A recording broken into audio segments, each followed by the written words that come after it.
నేను యాక్చువల్గా ఈరోజు కొద్దిమంది ముఖ్యులను కలిసి వెళ్దామని అనుకున్నా. ఇక్కడ తమ్ముడు ఆదర్శకి ఫోన్ చేసి ఓ 10-20 మంది ముఖ్యులను పిలుగుతామి, ఒకసారి కలిసి మాట్లాడతా, ధైర్యం చెప్పొతా అని చెప్పిన నేను.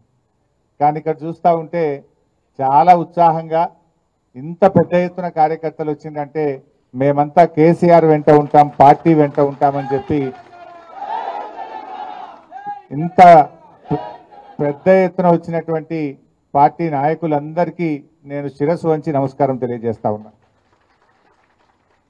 అంటే ఒకటే విషయం ఇవాళ మనం అందరం కూడా ఆలోచించాలి. 2001లో కేసీఆర్ గారు తెలంగాణ ఉద్యమాన్ని ప్రారంభించినప్పుడు కూడా పిడికడి మందితోనే ప్రారంభమైంది. ఆ రోజు చాలా మంది ఇది వస్తుందా తెలంగాణ అనుకున్నారు. కానీ కేసీఆర్ గారు పోరాటం చేసి 14 ఏళ్లు శ్రమించి తెలంగాణ రాష్ట్రాన్ని సాధించారు. ఆ ప్రక్రియలో కూడా ఇలాంటి కుట్రలు జరిగినాయి. రాజశేఖర రెడ్డి గారు గతంలో ముఖ్యమంత్రిగా ఉన్నప్పుడు ఇదే విధంగా మన ఎమ్మెల్యేలను చాలా మందిని తీసుకున్నాడు. 12 మంది ఎమ్మెల్యేలను తీసుకున్నారు. ఇంకా అయిపోయింది బీఆర్ఎస్ పార్టీ అనుకున్నారు. ఎమ్మెల్యేలు పోయినంత మాత్రాన బీఆర్ఎస్ పార్టీ పని అయిపోలేదు. ఎమ్మెల్యేలు ఉన్నా పోయినా కార్యకర్తలు ఉన్నారు, ప్రజలు ఉన్నారు, మంచి నాయకత్వం మన బీఆర్ఎస్ పార్టీకి ఉంది. అప్పుడు కూడా ఇట్లాంటి కుట్రలే చేసిండ్రు. అయిపోయింది అన్నారు. అయిపోయింది అన్నోళ్ళే కాలగర్భంలో కలిసిండ్రు తప్ప బీఆర్ఎస్ పార్టీ మాత్రం నిలబడ్డది. ఇట్లా చాలా కుట్రలు, చాలా ప్రయత్నాలు జరిగినాయి. కానీ ఈ కుట్రలు ఏవి కూడా అవి ఫలించలేదు. అంతిమంగా న్యాయం గెలిచింది, ధర్మం గెలిచింది. బీఆర్ఎస్ పార్టీ అద్భుతమైనటువంటి పాలనను తెలంగాణ ప్రజలకు అందించింది. ఇవాళ రాష్ట్ర ప్రజలందరూ కూడా చూస్తూ ఉన్నారు, రాష్ట్రంలో ఏం జరుగుతుందో కూడా చూస్తూ ఉన్నారు. ప్రజలందరూ కూడా ఇలా కేసీఆర్ గారి పాలనను ఇప్పటి ప్రభుత్వ పాలనను కంపేర్ చేసుకుంటున్నారు. నాడెట్లుండే నేడెట్లున్నది అనేది ఇలా ప్రజల వాళ్ళ ఆలోచనలో కనబడతా ఉంది మనకు. బట్ ఏదైనా ఇలా ఆలోచించండి, మైపాల్ రెడ్డి గారికి పార్టీ ఏం తక్కువ చేసింది? ఆయనను 3 సార్లు ఎమ్మెల్యేగా చేసి ఇవాళ ఆయనను గెలిపించింది మీరందరూ కూడా. బీఆర్ఎస్ కుటుంబం గెలిపించింది ఆయనను. మీరందరూ ఎంత కష్టపడ్డారు? మీరందరూ కూడా ఎంతో కష్టపడితేనే ఇలా మైపాల్ రెడ్డి గారు గెలిచిండు. కానీ ఇలా కష్టాలు వస్తాయి. ఒక పార్టీ ప్రతిపక్షంలో ఉంటుంది. 10 ఏళ్ళు మనం ప్రభుత్వంలో ఉన్నాం కదా. 10 ఏళ్ళు ప్రభుత్వంలో ఉన్నప్పుడు మరి ఎన్నో కార్యక్రమాలు చేసినాం. నిజానికి పటాన్ చెరువుకు ఏది చేయలేదో చెప్పండి.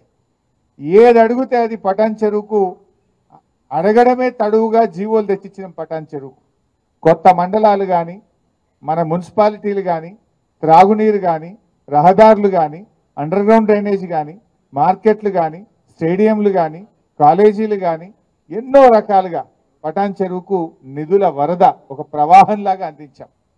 బట్ అయినా ఎమ్మెల్యే గారు ఎందుకు పోయినా నాకైతే అర్థమైతలేదు. నేను ఇవాళ మీకు చెప్పేది ఒకటే, గూడెం పోయినా గుండె ధైర్యాన్ని మీరు కోల్పోకండి, మేమున్నాం మీకు. గూడెం పోయినంత మాత్రాన్ని ఎవరు గుండె ధైర్యం కోల్పోవాల్సిన అవసరం లేదు. బీఆర్ఎస్ పార్టీ మీకు అండగా మేమందరం కూడా మిమ్మల్ని కాపాడుకుంటాం. ఎవరైతే ఎమ్మెల్యేలు ఇలా పార్టీ మారినరో వాళ్ళు మాజీలు అయ్యేదాకా నిద్రపోయేది లేదు, వాళ్ళని వదిలిపెట్టేది లేదు. ఇలా ఖచ్చితంగా వాళ్ళు ఏదో రోజు మాజీ కావాల్సిందే, వాళ్ళని మాజీ చేసేది ఖాయం. ఆయనకు మనసు ఎట్లొచ్చింది మైపాల్ రెడ్డికి?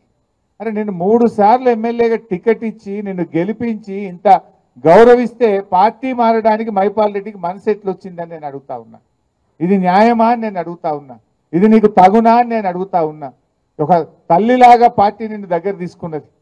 ఆనాడు వైసీపీలో నీకు అవకాశం రాక ఇబ్బంది పడితే గుండెకు హత్తుకొని నిన్ను టికెట్ ఇచ్చి గల్లీ గల్లీ తిరిగి ఇవాళ గెలిపించుకొని కాపాడుకున్నది బీఆర్ఎస్ పార్టీ. నీకు ఎట్లా మనసు వచ్చిందని నేను అడుగుతా ఉన్నా.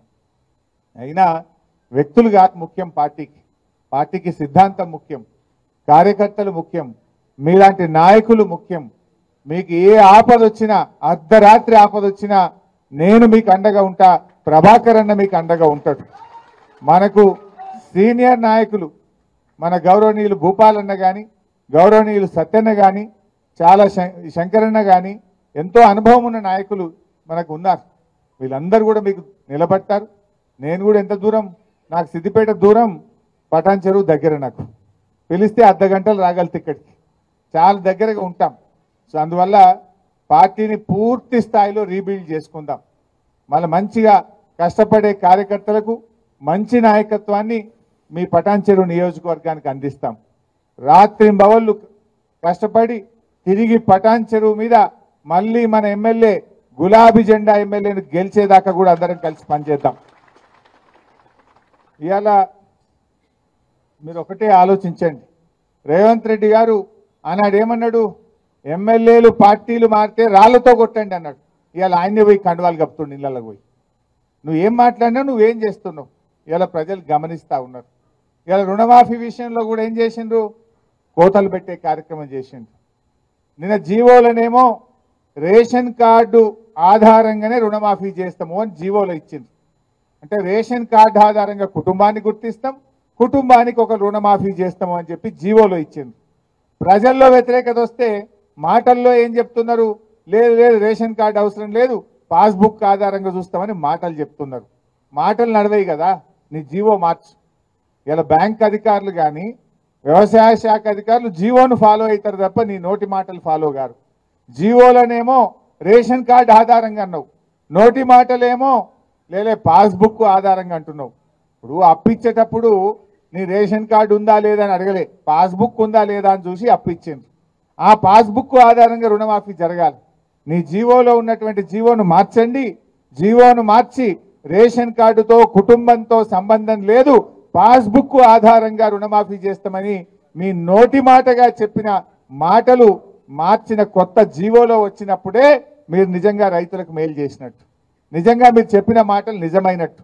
మాటల్లో తిరుగున్నాయి, జీవోలు ఇంకో తీరుగా ఉన్నాయి. పిఎం కిసాన్ నిబంధనలు అమలు చేస్తాను. ఎందుకు పిఎం కిసాన్ నిబంధనలు? నిజంగా ప్రతి రైతుకు, ప్రతి పేద రైతుకు నువ్వు సాయం చేసేది ఉంటే పిఎం కిసాన్ నిబంధనలు ఎందుకు? గతంలో కేసీఆర్ గారు రుణమాఫీ చేసినప్పుడు పిఎం కిసాన్ నిబంధనలు పెట్టలే, రేషన్ కార్డు నిబంధనలు పెట్టలే. ఈ అప్పుడు లేని నిబంధనలు ఇప్పుడు ఎందుకు? అంటే నువ్వు మాటలు ఎక్కువ చెప్పినావు, ఇవాళ కోతలు పెట్టే కార్యక్రమం చేస్తున్నావు.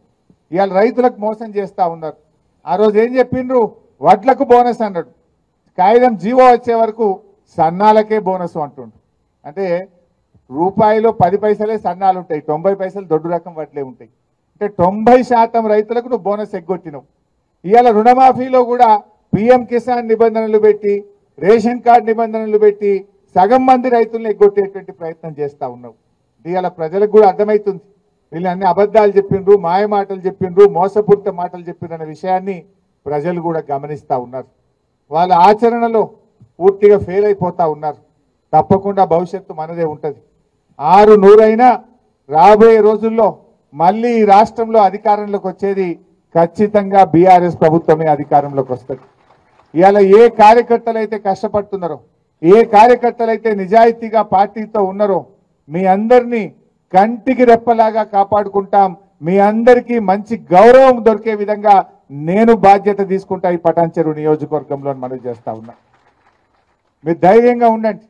రేపు స్థానిక సంస్థల ఎన్నికలు వచ్చినా, రేపు కౌన్సిలర్లు కానీ, సర్పంచులు కానీ, ఎంపీటీసీలు కానీ, కార్పొరేటర్లు కానీ ఏ ఎన్నిక వచ్చినా మా కార్యకర్తలకు అండగా ఉండి గెలిపించుకునే బాధ్యత నాది అని చెప్పి కూడా నేను కార్యకర్తలకు మనవి చేస్తా ఉన్నా. So be strong. ఖచ్చితంగా మీరు పార్టీతో ఉండండి. ఇవాళ మన చరిత్ర కూడా చూస్తే కాంగ్రెస్ పార్టీ ఎక్కడ కూడా 5 ఏళ్ల తర్వాత తిరిగి అధికారంలోకి రాలే. అది రాజస్థాన్ అయినా, ఛత్తీస్గఢ్ అయినా, మధ్యప్రదేశ్ అయినా, ఏ రాష్ట్రంలోనైనా వన్ టైమే మలతాపకు పోతుంది. అది రెండోసారి అధికారంలోకి రాలే ఈ దేశంలో. ఒక్కసారే వస్తుంది కాంగ్రెస్ పార్టీ. అందువల్ల ఈ టర్మ్ కాగానే మళ్ళీ వచ్చేది ఖచ్చితంగా బీఆర్ఎస్ గవర్నమెంటే. కానేబట్టే ఏడాది దగ్గర రానేబట్టే 8 నెలలు అయ్యేపాయి. కష్టపడదాం, రేపు స్థానిక సంస్థలో గెలుద్దాం. కానీ భవిష్యత్తులో కూడా ఎట్టి పరిస్థితుల్లో పార్టీగా మనం ఏమైందంటే వాస్తవానికి ఎంతసేపు డెవలప్మెంట్ మీదనే పనిచేసినాం. 10 ఏళ్ళు ప్రభుత్వంలో మంచినీళ్ళు ఎట్లా ఇవ్వాలి, కరెంట్ ఎట్లా ఇవ్వాలి, రోడ్లు ఎట్లా ఇవ్వాలి, కాలేజీలు ఎట్లా కట్టాలి, స్కూళ్ళు ఎట్లా కట్టాలి, పేదలకు 2000 ఆసరా పెన్షన్ ఎట్లా ఇవ్వాలి, కళ్యాణ లక్ష్మి ఎట్లా ఇవ్వాలి, కేసీఆర్ కిట్ ఎట్లా ఇవ్వాలి, దవాఖాన్లు ఎట్లా కట్టాలి, చైర్మన్ అమ్మకు కూర్చి దవాఖాన్లు ఎట్లా కట్టాలని మనం ఆలోచన చేసినాం. కానీ కొన్ని చిన్న పొరపాట్లు జరిగినాయి. ఇంకా కొద్దిగా కార్యకర్తల గురించి ఆలోచించేది ఉండే, కార్యకర్తల సంక్షేమం గురించి పార్టీ దృష్టి పెట్టేది ఉండే. తప్పకుండా రాబోయే రోజుల్లో కార్యకర్తల సంక్షేమం మీద, నాయకత్వం మీద ప్రత్యేకమైన దృష్టి పెడతాం. ఈ కష్టమైన క్లిష్టమైన సమయంలో పార్టీకి అండగా నిలబడ్డ కార్యకర్తల్ని తప్పకుండా మిమ్మల్ని పువ్వుల్లో పెట్టి కాపాడుకుంటాం. రేపు ఏ అవకాశాలు వచ్చినా మీకే అందిస్తాం. మీ ద్వారానే రేపు పార్టీ ప్రభుత్వం కూడా రాబోయే రోజుల్లో నడుస్తుంది. ఇవాళ ఇది కొద్ది సమయం మాత్రమే. మనము కొద్ది రోజులైతే కాంగ్రెస్ వాళ్ళు ఊర్లలో తిరగని పరిస్థితి వస్తుంది. తులం బంగారం ఇవ్వకపోతే అక్కజెల్లలు ఇడిచిపెట్టారా? మహిళలకు 2500 ఇవ్వకపోతే అక్కజెల్లలు ఇడిచిపెట్టారా? ఎన్ని చెప్పారు మీరు? ఏడైనాయి? ఇలా 6 గ్యారంటీల్లో ఒక్కటన్నా అయిందా? 6 గ్యారంటీల్లో ఎన్ని చెప్పిండ్రు? 4000 పింఛన్ అవ్వాతాతలకు ఇస్తామన్నారు, వచ్చిందా? రాలే. 2500 మహిళలకు వచ్చిందా? రాలే. అదేవిధంగా రైతు భరోసా 7500 ఇస్తామన్నారు, వచ్చిందా? రాలే. పేదలకు 5 లక్షలు ఇచ్చి ఇండ్లు ఇస్తాం ప్రతి ఒక్కరికన్నారు, వచ్చిందా? ఒక్కరికన్నా ఇండ్లు రాలే. విద్యార్థులకు 5 లక్షల భరోసా కార్డు అన్నారు, వచ్చిందా? ఆడపిల్లలకు స్కూటీలు అన్నారు, వచ్చిందా? తులం బంగారం వచ్చిందా? ఏది రాలే. రేపు ఎన్ని రోజులు నడుపుతారు? మా అంటే 6 నెలలు, ఏడాది గడుపుతారు. ఏడాది తర్వాత జనం విడిచిపెడతారా? ఏ ముఖం పెట్టుకుని ప్రజలకు వస్తారు? మీరు ఇచ్చిన హామీ ఒక్కటన్నా సరిగ్గా అమలు చేసిండ్రా? ఏ ఒక్కటి జరిగింది? బస్సు తప్ప అంత తుస్సే. ఆ బస్సులు అన్ని లొల్లులే. అది తప్ప మీరు చేసింది ఏంటని నేను అడుగుతా ఉన్నా. ఇలా ప్రజలు గమనిస్తూ ఉన్నారు. ఆ కళ్యాణ లక్ష్మి చెక్కులు కూడా 7 నెలలు రాక, గ్రామ పంచాయతీలో పనిచేసే పారిశుద్ధ్య కార్మికులకు 8 నెలలు జీతాలు రాక పరిశాన్ అవుతున్నారు వాళ్ళంతా. 7 నెలల నుంచి కళ్యాణ లక్ష్మి చెక్కులు, ఈ గవర్నమెంట్ వచ్చినప్పటి నుంచి చెక్కులు రాని పరిస్థితి, ఇలా ఆగిపోయినటువంటి పరిస్థితి కనబడుతుంది. స్కూళ్ళల్లో మధ్యాహ్న భోజన కార్మికులకు 8 నెలలకెళ్ళి బిల్లులు రానటువంటి పరిస్థితి ఉంది. పరిపాలన అంతా స్తంభించిపోయింది. అస్తవ్యస్తంగా ఉన్నటువంటి పరిస్థితి ఉంది. ప్రజలు ఒక్కొక్కటిగా గమనిస్తూ ఉన్నారు. ఏడాది 2 ఏళ్ల వరకు పాలేందో నీళ్ళేందో తేలుతుంది. సో అప్పుడు డెఫినెట్గా ప్రజలు మళ్ళీ చూసేది అవి స్థానిక సంస్థల ఎన్నికలైనా, భవిష్యత్తులో అసెంబ్లీ ఎన్నికలైనా తప్పక మళ్ళీ టీఆర్ఎస్ పార్టీకి ప్రజలు బ్రహ్మరథం కడతారు. ఈ 6-7 నెలలు ఏడాది మనం కొంచెం గట్టిగా పనిచేసుకుంటే తప్పకుండా రాబోయే రోజుల్లో భవిష్యత్తు మనకే ఉంటుంది. అందువల్ల ఈ పటాన్ చెరువు నాయకులకు, కార్యకర్తలకు నేను మీకు ఇచ్చే ధైర్యం ఒక్కటే, ఎమ్మెల్యే గారు పోయినంత మాత్రాన పార్టీ బోదు, భవిష్యత్తు మీదే. మళ్ళీ పటాన్ చెరువు మీద ఎగిరే జెండా గులాబీ జెండనే. మంచి నాయకత్వం ఉంది, మంచి కార్యకర్తలు ఉన్నారు ఇవాళ. ఎందుకంటే ఆనాటి కాంగ్రెస్ పాలనలో ఇదే పటాన్ చెరువులో పరిశ్రమలకు వారానికి 2 రోజులు పవర్ హాలిడే. కేసీఆర్ వచ్చినాకనే పవర్ హాలిడే పోయింది. 24 గంటల కరెంటు పరిశ్రమలకు ఇచ్చినాం, రైతులకు ఇచ్చినాం, గృహ అవసరాలకు ఇచ్చినాం. ఇవాళ ఏం జరుగుతుందో కూడా ప్రజలు గమనిస్తూ ఉన్నారు. సో అన్ని విషయాలు కూడా ప్రజలు చూస్తారు. కొద్దిగా టైం, ఓ ఏడాది 2 ఏళ్ళు అయితే పాలేందో నీళ్ళేందో తెలుస్తుంది. ప్రజలకు మంచి చెడు ప్రజలే గుర్తిస్తారు. మన మంచితనాన్ని, మన పనితనాన్ని ప్రజలు తప్పకుండా గుర్తిస్తారు. మనం ప్రజల్లో వెళ్దాం, ప్రజల పక్షాన ఉందాం, ప్రతిపక్షంగా ఈ ప్రభుత్వాన్ని నిలదీద్దాం, ప్రతిపక్షంగా ఈ ప్రభుత్వం చేసే తప్పుల మీద పోరాడదాం.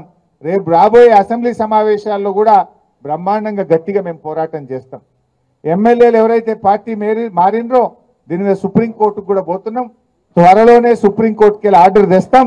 మళ్ళీ ఈ రాష్ట్రంలో బై ఎలక్షన్లు వస్తాయి. తప్పకుండా పార్టీ మారిన నియోజకవర్గాల్లో ఉప ఎన్నిక వస్తుంది. దానికి మనం అందరం కూడా తయారు కావాల్సిందే. 1 నెల అటో ఇటో ఉప ఎన్నిక తప్పదు. పార్టీ మారిన చోట సుప్రీంకోర్టులో రాజ్యాంగ ధర్మాసనం యొక్క తీర్పు ఉన్నది. 3 నెలల్లోగా స్పీకర్ నిర్ణయం తీసుకోవాలని. ఇప్పటికే మనం హైకోర్టులో కేసు వేసినాం. త్వరలోనే సుప్రీంకోర్టుకు పోతా ఉన్నాం. సుప్రీంకోర్టు నుంచి ఆర్డర్ తెస్తాం. వీళ్ళందరినీ డిస్క్వాలిఫై చేపించి ఈ రాష్ట్రంలో పార్టీ మారిన నియోజకవర్గాల్లో ఉప ఎన్నికలు తథ్యం. దానికి కూడా మనం ప్రిపేర్ కావాల్సిందే ఇప్పటి నుంచి అని చెప్పి కూడా మనం చేస్తూ ఉన్నాం. అందువల్ల మంచిగా గట్టిగా ధైర్యంగా ఉండండి. ఎలాంటి అనుమానాలు అక్కర్లేదు. పార్టీ మీకు అండగా ఉంటుంది, భవిష్యత్తు ఉంటుంది. మీరు గౌరవ కార్పొరేటర్లు, మున్సిపల్ చైర్మన్లు, పార్టీ చాలామంది ఉద్యమకారులు, సీనియర్ నాయకులు, కోఆపరేటివ్ చైర్మన్లు, సర్పంచులు, ఎంపీటీసీలు ఎంతోమంది నాకు కనబడతా ఉన్నారు. త్వరలో నేను మళ్ళీ టైం ఇస్తా. యాక్చువల్గా నేను ఇది నిన్న సాయంత్రం చెప్పి ఇవాళ వచ్చిన, నేను టైం ఇవ్వలే. నేను ఆదర్శ వచ్చి ఇంటికి వచ్చిపోతా, ఛాయ్ తాగుతా, ఓ 10-20 మంది ముఖ్యులం పిలువు తమ్మి అన్న. కానీ చూస్తే మీరు దాదాపు 1000 మంది వచ్చేసింది. మరి ఇంకా మిగతా మాకు చెప్పలేదనికితే నారాజు గారికి దయచేసి ఇది అనుకోకుండా జరిగిన సమావేశం.